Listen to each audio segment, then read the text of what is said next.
அந்த இருள் வாழ்க்கையில் என்னைக்காவது ஒரு நாள் சூழும். இந்த உலகம் நமக்கு புரிய ஆரம்பிக்கும், மனிதர்கள் புரிய ஆரம்பிப்பாங்க, மனிதர்களுடைய நடவடிக்கைகள் புரிய ஆரம்பிக்கும், மனிதர்களுடைய உண்மை முகங்கள் புரிய ஆரம்பிக்கும். மனிதன் பின்னாடி எப்படி நடந்துப்பான், முன்னாடி எப்படி நடந்துப்பான், அவனுடைய வார்த்தைகள் எப்படி இருக்கும், முன்னாடி பின்னாடி எப்படி இருக்கும், உங்களுக்கு நலவு விரும்புவானா இல்லையா, உங்க கண்ணியத்தை மனிதர்கள் பாதுகாப்பார்களா இல்லையா, இப்படி எல்லாமே உங்களுக்கு ஒரு நாள் புரிய வரும். இப்ப எல்லாமே கைவிடப்பட்டுட்டோங்கிற நிலைமைக்கு நீங்க யோசிக்க ஆரம்பிப்பீங்க. இப்படித்தான் இந்த வாழ்க்கை இருக்குமா, எதுக்கு இந்த வாழ்க்கை, எதுக்கு இந்த மனிதர்களுக்காக, இந்த மனிதர்களோட நான் வாழணுங்கிற ஒரு எண்ணம் கூட உங்களுக்கு ஏற்படும். அப்ப இந்த குர்ஆனுடைய வசனம் உங்களுடைய உள்ளங்கள்ல வரணும். வஹுவ மஅக்கும் ஐனமா குன்தும். எங்க நீங்க இருந்தாலும், எந்த சூழ்நிலையில இருந்தாலும், எந்த மனிதர்கள் உங்களை கைவிட்டாலும், இந்த உலகமே உங்களை அங்கீகரிக்கவில்லை என்றாலும், அல்லாஹ் உங்களோடு தான்,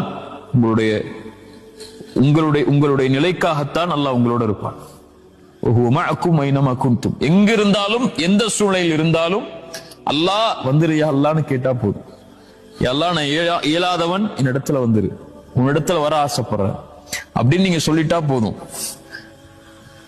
என்னை தனிமையில் நினைவு கூர்ந்தால் அவர்களை நானும் தனிமையில் நினைவு கூறுகிறேன். அவ்வளவுதான்.